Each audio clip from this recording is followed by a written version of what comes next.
Bonjour mes chers amis et merci de me rejoindre pour une nouvelle histoire. Celle d'aujourd'hui est particulièrement difficile car elle parle d'une blessure que seule une mère peut ressentir. Elle commence par une phrase terrible que Julia, 62 ans, a entendue de la bouche de son propre fils en parlant de la maison qu'elle avait bâtie de ses mains. « Si tu veux rester ici, tu payais.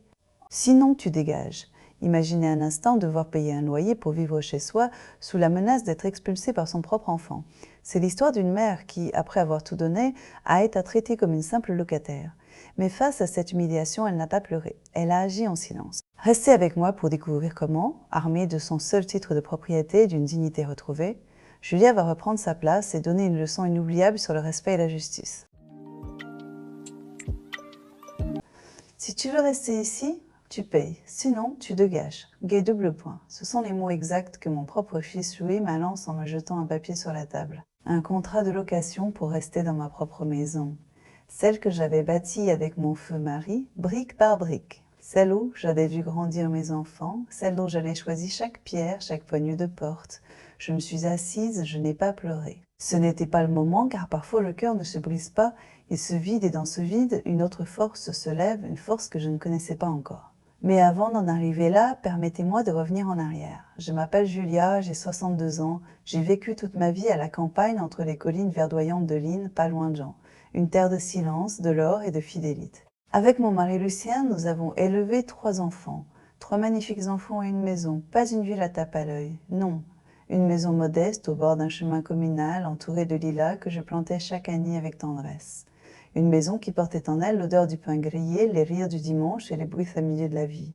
Quand Lucien est mort, il y a 12 ans, j'ai pensé que ma vie allait s'éteindre doucement avec lui.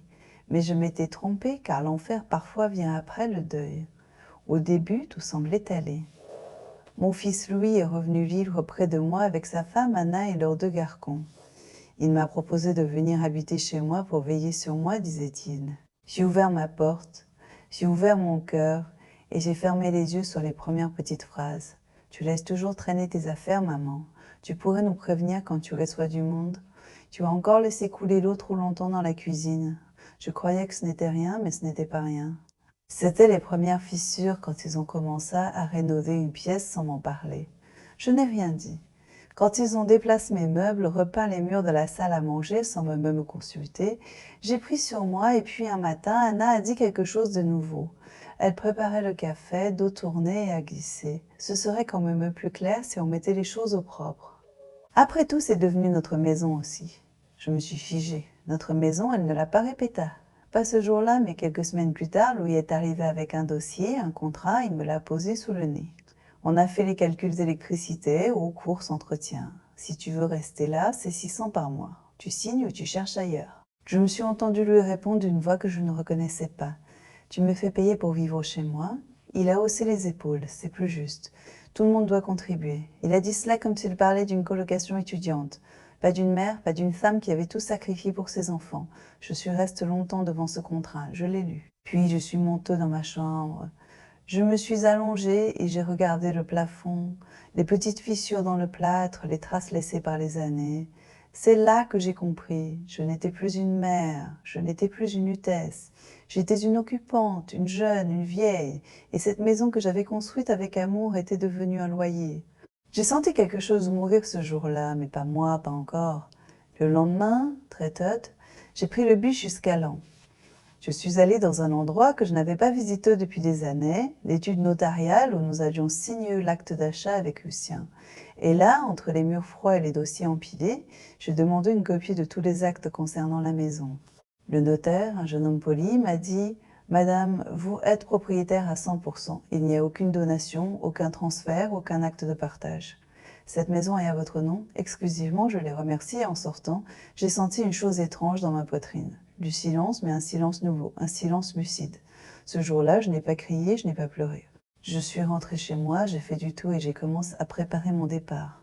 Pas un départ en fuite, un départ en force. Il est important, je crois, de parler de ce que l'on a aimé, avant de raconter ce que l'on a perdu. Cette maison, je ne l'ai pas seulement habitée, je l'ai portée comme une promesse. C'était en 1954. Lucien et moi, jeunes parents, revions d'un petit coin à nous. Il travaillait comme mécanicien dans un garage de Laon. Et moi, je faisais des ménages à domicile. On n'avait pas beaucoup d'argent, mais on avait des idées, du courage et un bout de terrain hérite d'un oncle, alors d'un champ de betteraves. Tous les week-ends, pendant 3 ans, on y allait avec des sacs de ciment, des planches et nos enfants sous le bras. C'était notre chantier, notre folie, notre joie. Je me souviens encore du jour où on a coulé la première dalle. Lucien s'est penché vers moi et m'a dit « On n'est pas riche, mais ce sol-là, c'est nous qui l'avons créé. » Et cette phrase, je ne l'ai jamais oubliée. Chaque pièce de cette maison porte notre empreinte. La cuisine avec les tomates rouges choisies parce qu'elles étaient en promo. La chambre des enfants peinte en jaune canari parce que Louis tout petit trouvait que ça ressemblait au soleil. Le grenier isolé avec du vieux papier journal parce que le budget était serré. On ne faisait pas dans le luxe, on faisait dans le durable. On faisait un foyer. Quand les enfants grandissaient, la maison grandissait avec eux. Les petits pieds dans le couloir le matin, les disputes pour savoir qui aura la dernière part de tarte aux pommes, les cris de joie dans le jardin, les bonhommes de neige l'hiver, les jeux de cartes l'été, les anniversaires à la table ne suffisaient plus, et les soucis aussi, les fins de mois difficiles, le frigo vide parfois, les coups de fatigue, les pannes de chaudière, les nuits blanches quand Louis faisait une fièvre, mais à chaque fois on tenait bon. Lucien me disait souvent, tant qu'on a un toit, rien ne nous manque. Ce toit, c'est lui qui l'avait posé, et moi je l'avais repeint 20 fois. Quand Lucien est mort, cette maison est devenue mon refuge, mon lien avec lui. Je me souviens du soir de ses funérailles. Il pleuvait, les enfants étaient déjà repartis, et moi je suis restée seule à la cuisine avec un bol de soupe froide. J'ai posé la main sur le mur, là où Lucien avait gravé nos initiales dans l'enduit. GL 1986, et j'ai pleuré, mais je n'ai pas bougé. Je suis restée parce que c'était chez nous, parce que je n'avais jamais su vivre ailleurs. Les enfants sont venus me voir de moins en moins souvent, sauf Louis. Il avait des hauts et des bas, une situation un peu instable. Quand il a eu des soucis d'argent, je lui ai prêté ce que j'avais. Puis je lui ai proposé une chose simple. Tu n'as qu'à revenir ici le temps de te remettre. Je croyais bien faire. Je croyais faire ce que fait une mère. Il a débarqué avec Anna enceinte de leur deuxième enfant. J'ai ouvert la porte, j'ai fait place dans les placards, j'ai dormi sur un vieux matelas pour laisser leur fils aîné dans la chambre d'amis, et j'étais heureuse. Heureuse de les entendre vivre sous toit. Heureuse de me sentir encore utile. Mais l'utilité, voyez-vous, a une date de péremption. À un moment, mes conseils sont devenus des intrusions. Ma cuisine a été jugée trop grasse, trop vieille. Mes habitudes, des manies de vieille, et moi, je me suis recroquevillée. Je me suis mise à demander la permission pour cuisiner un gratin, à frapper avant d'entrer dans leur chambre qui était jadis la mienne, à ne plus toucher à la télécommande. Petit à petit, on m'a fait sentir que j'étais là en surplus. Mais j'ai tenu bon. Je me disais, c'est mon fils. Il traverse une période difficile. Ils finiront par repartir. Je ne savais pas encore qu'ils ne voulaient pas repartir, qu'ils voulaient remplacer, et que dans leur projet, il n'y avait plus de place pour moi. Quand j'ai relu les vieilles lettres de Lucien, il y avait cette phrase « S'ils oublient ce qu'on a fait pour eux, rappelle-toi que toi, tu l'as fait sans attendre de retour. » C'est vrai, mais il arrive un moment où l'ingratitude devient une forme de vol, et je sentais chaque jour qu'on me volait un peu plus. Mon espace, mon autorité, mon passé, ma maison. Alors, avant de perdre plus, j'ai décidé d'arrêter de céder et de revenir à ce que j'avais construit. Ce n'est pas une gifle qui blesse le plus, c'est ce qui vient juste après. Ce moment de silence, ce regard évité, cette façon de vous faire sentir que vous n'êtes plus à votre place, c'est ce que j'ai vécu dans ma propre maison au fil des jours. La première humiliation a été presque invisible. Je préparais un pot au feu comme je l'avais toujours fait. Le bouillon mijotait depuis des heures et les garçons étaient ravis. Mais Anna a soulevé le couvercle, reniflé et dit à voix basse mais assez fort pour que j'entende « Tu ne trouves pas que ça sent la vieille ?» Louis n'a pas répondu. Moi non plus, mais ce soir-là, je n'ai pas mangé. Puis sont venus les changements. Sans prévenir, Anna a réorganisé mes armoires. Elle a rangé mes affaires dans des cartons étiquetés et triés. Là prendra moins de place pour les jouets des enfants, a-t-elle dit. Tu n'en as plus vraiment besoin. Si, un jour, j'ai voulu sortir ma nappe en dentelle pour recevoir mes amis du club du jeudi, elle était introuvable. Oh, je crois qu'on l'a donnée au secours populaire. Elle était toute usée. Non, ma gorge s'est serrée. Pas à cause de la nappe, mais parce qu'en la donnant, c'est mon souvenir qu'on avait jeté. Et puis, il y a eu le moment où l'on m'a demandé de ne plus allumer la télévision avant 20h. Les enfants sont sensibles au bruit, tu comprends.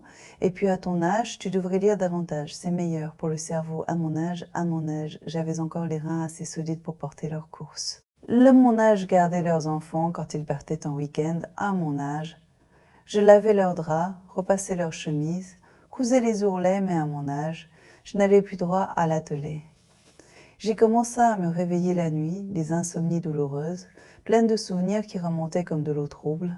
Je regardais le plafond et je me demandais comment ai-je pu devenir l'étrangère ici. Louis passait devant moi sans me regarder. Anna ne me parlait plus qu'avec des phrases sèches utilitaires. Même les petits me parlaient avec un ton dur, imité sans doute de leurs parents. « C'est notre maison maintenant, mamie, tu n'écueilles ?» Un jour, le petit dernier a dit « Maman dit que tu es là parce que tu as pas assez d'argent pour avoir ton chez-toi. » J'ai souri, mais à l'intérieur, je me suis effondrée. Je me suis retrouvée à demander la permission d'inviter mes amis à prévenir si je voulais passer un coup de téléphone à justifier pourquoi je restais trop longtemps dans la salle de bain. Et puis il y a eu le contrat, le bout de papier qui a tout fait basculer. Louis me l'a lancé sur la table. On est juste avec tout le monde. Tu vis ici, tu payes, 600 mètres par mois. Pas pour vivre, mais pour survivre. Je me suis entendu dire, mais cette maison est à moi. Il m'a regardé avec une froideur que je ne lui connaissais pas. Rien ne t'empêche de signer. Ce soir-là, j'ai compris que je n'étais plus leur mère. J'étais un fardeau, une têche qu'on essaie de cacher, un nom qu'on rature, un fantôme en pantoufles. Mais j'avais encore un souffle, et un souffle, quand il devient lucide, peut soulever des montagnes. J'ai signé pas le contrat, mais un rendez-vous avec une avocate, pas pour me plaindre, mais pour comprendre mes droits et pour reprendre ma place. Le lendemain, je suis descendue faire le café comme à mon habitude. J'ai pris soin de ne pas faire de bruit. La radio, une voix parlait de justice et de mémoire. Je me suis assise seule à la table de la cuisine et j'ai relu la copie du contrat qu'Ayan avait laissé. Il était rédigé à la hâte, mal structuré, mal daté, mais ce qui m'a frappé, c'est la signature. Il y avait mon nom DG signé et là mon cœur a eu un sursaut. Je n'avais jamais signé ce papier. Mon écriture avait été imitée maladroitement. Agi trop arrondi, une boucle étrange. Oh, au final, et tout à coup quelque chose en moi s'est réveillé. Pas de la rage, pas de la peur, mais une précision froide. J'ai sorti le vieux dossier que je gardais dans mon armoire depuis des années. Le titre de propriété, l'acte notari, les factures des rénovations faites avec Lucien. Tout était à mon nom. Et pourtant, dans cette maison, je n'étais plus rien. L'après-midi pendant qu'ils étaient sortis faire les courses, je suis montée au grenier. J'ai ouvert les cartons que Anna avait relégués là-haut, ce marque inutile. J'y ai retrouvé mes anciennes lettres à Lucien, des photos de famille, des carnets de comptes et une copie de mon testament écrit il y a 10 ans. L'époque, j'ai légué la maison aux 3 enfants à part égale. Mais en lisant ce document aujourd'hui, mon sang s'églaquait. Je me suis dit, je les ai trop aimés, trop fait confiance. Et c'est là, dans ce grenier poussiéreux, que j'ai pris ma première décision. Je n'allais pas hurler, je n'allais pas leur jeter leur méchanceté au visage. Non, j'allais faire ce que peu de mères font. Me protéger de mes propres enfants. Le jour suivant, je suis allée discrètement à Lens. J'ai pris un rendez-vous avec une avocate que m'avait recommandée Monique, une ancienne collègue de ménage qui, elle, s'était battue pour récupérer un logement dont on voulait la déloger.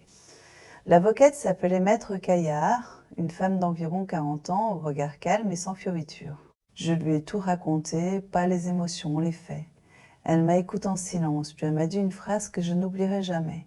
« Madame Julia, vous avez été trop gentille. » Mais la loi, elle ne connaît ni la tendresse ni l'ingratitude. Elle regarde les actes. Elle m'a demandé les papiers. Je les avais tous et elle a souri légèrement. C'est vous la propriétaire et c'est eux qui sont devenus en réalité vos locataires. Sans contrat, sans droit, vous pouvez les faire partir. Je suis restée muette.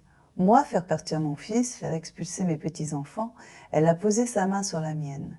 Vous n'êtes pas en train de vous venger, vous êtes en train de vous sauver. Et ce jour-là, j'ai signé une procuration discrète, légale, sans bruit. De retour à la maison, j'ai recommencé à sourire. À ma manière, pas de triomphe, juste un peu de clarté dans le regard. J'ai commencé à prendre des notes. Chaque remarque, chaque facture payée, chaque décision prise sans mon consentement. J'ai retrouvé un petit carnet de recettes inutilisé. Je l'ai transformé en carnet de preuves, dates, heures, phrases, attitudes, ton devoir. Je notais tout, il n'en savait rien. Moi, je devenais ma propre archiviste. Puis j'ai observé les mouvements de Louis. Il passait de plus en plus de temps au téléphone. Un soir, il parlait assez fort dans le salon. « T'inquiète, dès que c'est régularisé, on pourra aller en maison. C'est nous qui payons tout, donc on a le droit. » Je me suis arrêtée derrière la porte. Il parlait de moi comme d'un meuble qu'on veut déplacer, le cœur battant. J'ai noté la date et l'heure et j'ai compris qu'il préparait quelque chose. J'ai rappelé Maître Caillard. Elle m'a dit « Nous avons les preuves. Nous allons rédiger une lettre officielle, une mise en demeure. » Mais je lui ai demandé d'attendre. « Pas encore. Vous avez peur ?»« Non, j'attends le bon moment. » Et il est arrivé plus vite que prévu. Un samedi matin, je venais de sortir de la salle de bain en peignoir, encore les cheveux humides.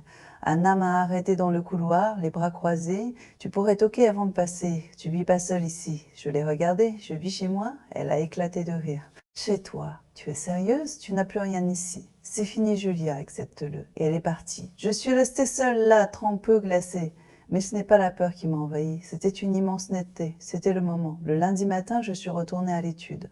Nous avons envoyé la lettre recommandée avec accusé de réception. Une mise en demeure de quitter les lieux dans les 30 jours. Signé par moi, Julia Dubois, propriétaire, mère, mais désormais femme de boue.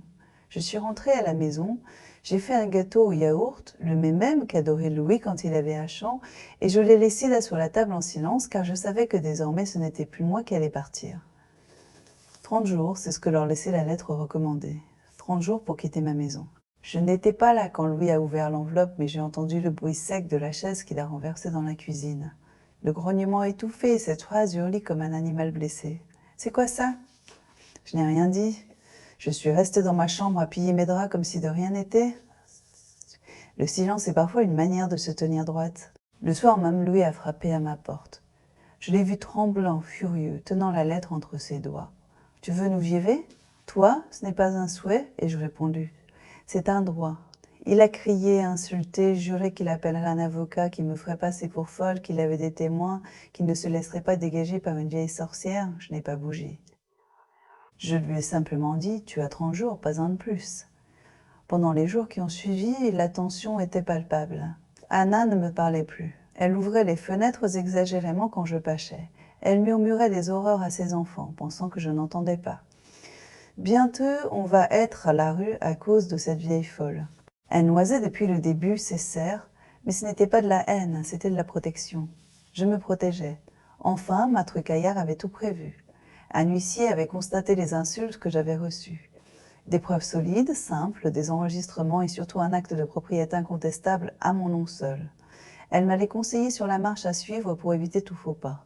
Vous ne menacez pas, vous ne provoquez pas, vous restez neutre et c'est la loi qui parlera. Et c'est ce que j'ai fait. Pas une seule fois je n'ai levé la voix. Je pâchais à côte d'eux, digne, veux-tu simplement la tête haute. Je continuais mes activités quotidiennes comme si je préparais le printemps. Le 15e jour, un changement est apparu. Louis est venu me voir. Il était fatigué, vieilli presque. « Maman, écoute, on pourrait peut-être trouver un arrangement. Je veux dire, tu as toujours été généreuse. Pourquoi cette brutalité? C'est toi qui nous as invités ici. » Je l'ai regardé et j'ai senti pour la première fois depuis des années un écho en moi. Une part de tendresse, mais une tendresse lucide. Ce n'est pas brutal. Louis, tu veux qu'on parte avec les enfants? Tu veux les traumatiser? Je lui ai répondu doucement. Ce n'est pas moi qui leur ai appris à me mépriser. Ce n'est pas moi qui leur ai dit que je n'étais qu'un poids. Il est resté sans voix. La dernière semaine a été la plus difficile. Il faisait tout pour me provoquer. Anna a laissé les enfants sauter sur le canapé. Ils ont cassé 2 assiettes. Elle a hurlé que je l'empêchais de vivre, qu'elle n'était pas une domestique, qu'elle aurait dû faire comme les autres et mettre la vieille en maison directement. Mais tout cela, je les note mot pour mot et je le déposais chaque jour dans une enveloppe adressée à Maître Caillard. Le jour d'un 9 est arrivé. Louis m'a dit « On part demain, on n'a pas le choix. » Je n'ai pas répondu, je l'ai simplement regardé, il a baissé les yeux et pour la première fois, je n'ai pas vu de colère, mais un reste de honte. Le lendemain matin, ils ont chargé leur voiture. À mon espace gris, les 2 enfants pleuraient. Anna faisait mine de consoler, mais elle me lançait des regards pleins de fiel. Louis a pris la cage du chat, le micro-ondes, des coussins, presque tout ce qu'ils avaient apporté. Mais rien de ce qui m'appartenait ne leur a été permis. Je me tenais sur le pas de la porte, ni un mot, ni un geste. Ils ont fermé le coffre. Louis s'est retourné, il a murmuré « Tu ne reverras jamais tes petits-enfants. » Je l'ai laissé dire. Je savais qu'un jour ces enfants grandiraient et qu'ils chercheraient à comprendre. Je n'avais pas besoin de vengeance, car la vérité, quand elle est silencieuse, finit toujours par éclater. Le portail a claqué. Le silence est revenu, mais ce n'était plus un silence pesant, c'était un silence neuf, un silence à moi. J'ai remis les rideaux en place. J'ai rouvert les fenêtres, j'ai ressorti la nappe en dentelle que j'avais soigneusement cachée, et j'ai allumé la radio. France Inter parlait de reconstruction, de femmes qui reprennent leur place. Je me suis assise, une tasse de thé dans la main et j'ai respiré. Ce jour-là, après leur départ, j'ai fermé la porte à queue. Pour la première fois depuis des années, j'ai ressenti une chose presque oubliée, la paix. Pas la paix bruyante des dimanches en famille, pas celle pleine de compromis, de bruit, de faux sourires, mais une peluche simple, une maison à moi, un silence à moi. Les jours suivants, j'ai repris mes habitudes. Lentement, je me levais tête. Je faisais mon café sans craindre d'être jugée pour l'odeur. Je laissais tourner la radio aussi longtemps que je le voulais. Je pâchais l'aspirateur sans avoir à demander si cela dérangeait. Je cuisinais mes plats, même les plus simples, avec le plaisir retrouvé de faire pour moi. Chaque détail reprenait sa place. Le tapis du salon que Anna avait roulé et caché, les cadres de Lucien remis au mur, la boîte à couture ouverte comme un cœur longtemps fermé.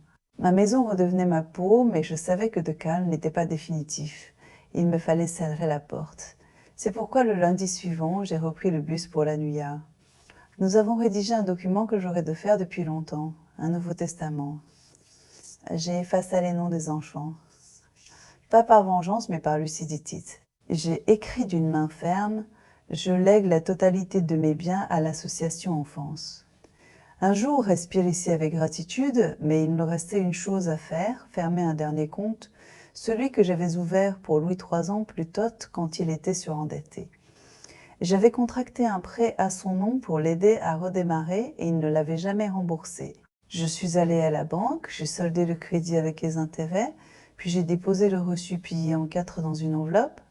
Je l'ai envoyé chez lui avec un simple mot, réglé. Plus rien ne nous lie. Maman Guy, double point. Ce fut la dernière chose que je lui ai donnée. Cette fois, c'était la dernière. Un mois plus tard, j'ai reçu un courrier. Louis m'a signé en justice pour expulsion abusive. Il réclamait une indemnisation pour préjudice moral subi par ses enfants. Je n'ai même pas sourcillé. Maître Caillard a souri. Ils n'ont rien, Madame Julia, ils veulent juste faire peur. Et c'est ce que c'était. Une dernière ruade, mais la loi parlait et elle parlait en mon nom. L'affaire a été classée sans suite. Aucun fondement, aucune base. J'étais et je restais la seule propriétaire. Et eux, des squatteurs de liens, de mémoire, d'amour, se me mettaient là. J'ai reçu une carte postale, une écriture fine, maladroite. « Mamie, je m'ennuie de toi. Pourquoi tu n'es plus là ?» Guillemets double point. C'était le petit Jules, le plus jeune, celui qui avait osé me dire « Mamie, tu pues le vieux Guy double point ?» Je n'ai pas répondu car je savais que ce n'était pas lui qui parlait ce jour-là. C'était l'écho de sa mère, mais j'ai gardé la carte et je l'ai posée sur le buffet entre une photo de Lucien et une statuette en bois. Un jour peut-être il reviendra, mais il devra me voir entière. Pas en supplique. L'automne, j'ai commencé à fréquenter l'association que j'avais choisie pour mon testament. Je suis allée leur parler. J'ai vu ces jeunes filles perdues, cabossées, pleines de silence. Et en elles, j'ai vu ce que j'étais devenue. Quelqu'un qu'on met dans un coin quand elle dérange, quelqu'un qui dérange par sa mémoire, sa présence, sa sagesse. Alors, j'ai commencé à leur transmettre ce que je savais. Coudre, lire, écrire, écouter. Elle m'appelait Madame Julia, puis très vite Mamie Julia, et j'ai ressenti une chose que je n'espérais plus de la place. Une vraie place, pas une tolérance. L'hiver est arrivé. La maison chantait sous les vents, mais elle tenait bon. Je l'entretenais seule. Je réparais les petites fuites. Je grattais les mousses sur les murs et chaque soir j'écrivais dans mon carnet. Aujourd'hui, j'ai vécu car ce que j'avais repris, ce n'était pas une maison. C'était ma dignité et personne ne me la volerait plus. Les saisons ont passé. Aujourd'hui, c'est le printemps à Gésy. Les fleurs recommencent à percer la terre. Le lilas bougeonne contre le mur de la remise, là où Lucien l'avait planté 36 ans plus tôt pour parfumer l'air les jours de lessive. Et moi j'ai 65 ans, enfin 65 dans ma tête. Officiellement j'en ai 76, mais je n'ai jamais été aussi vivante. Je me lève chaque jour sans peur d'un mot de travers. Je prends mon café comme Rite face à la fenêtre. Je fais mes comptes, je tiens ma maison. Je vois mes voisines, je ris, je fais de la confiture de prunes. Je suis revenue à une forme de lumière, non pas celle des projecteurs, mais celle du respect de soi. Et cela, je ne le dois ni à Louis ni à Anna. Je le dois à mon propre réveil. Je le dois à mon propre réveil. Je l'ai regardé dans les yeux. Il a dit « Maman, et je l'ai arrêté d'un geste. Non, ce n'était pas de la haine, c'était une barrière parce qu'à un moment, il ne suffit plus de demander pardon. Il faut changer. Et il ne l'avait pas fait. Il était venu sans ses enfants, sans Anna, sans excuse. Et moi, j'étais venue entière. Je suis repartie en paix. Mon testament est prêt. Je l'ai déposé chez Maître Caillard, tout est clair. La maison ira à une fondation, le reste à une association, une partie à une jeune fille que j'ai prise sous mon aile à l'association. Elle s'appelle Lou, elle a 17 ans, elle a fui la violence, elle dort encore en boule, elle ne parle pas beaucoup, mais un jour elle m'a dit « Vous me rappelez ma grand-mère si elle avait eu le courage de partir ?» Et je lui ai répondu « Toi, tu as eu ce courage, c'est toi la plus forte. » Je lui ai appris à faire du pain. Elle m'a appris à faire des stories sur son téléphone et un lien s'est créé. Pas de sang, mais de vérité. Je vis seule, mais je ne suis pas seule. J'ai une maison pleine de souvenirs que j'ai choisis. Un lit qui ne juge pas, un miroir qui me renvoie un visage digne. Parfois, je ris en pensant à ce que Louis a dit le jour où je lui ai remis la lettre d'expulsion. Tu n'oserais jamais, mais je l'ai fait parce que le silence ne veut pas dire faiblesse. Parce qu'une femme qui se relève à 76 ans est plus forte qu'un homme qui se cache derrière ses dettes. Et surtout parce qu'on ne devrait jamais avoir à payer pour rester dans sa propre vie. Si je devais dire quelque chose là maintenant à celles qui lisent ces lignes et qui se testent depuis trop longtemps, ce serait ceci. Vous n'êtes pas folle, vous n'êtes pas vieille, vous êtes fondation et sans vous, rien ne tient. Alors relevez-vous, même si vos jambes tremblent, même si votre voix est cassée, même si vous avez aimé trop fort, trop longtemps, reprenez ce qui vous appartient, pas par vengeance, mais par justice, la vôtre. J'ai raccroché le vieux portrait de Lucien. Je l'ai regardé dans les yeux et j'ai dit tout bas, tu vois mon vieux, j'ai tenu bon. Le vent a soufflé dans les volets et j'ai cru l'entendre me répondre non pas avec des mots mais avec la paix. Si cette histoire vous a touché et que vous souhaitez en découvrir d'autres, je vous invite tendrement à vous abonner à la chaîne. Prenez bien soin de vous et à la prochaine fois.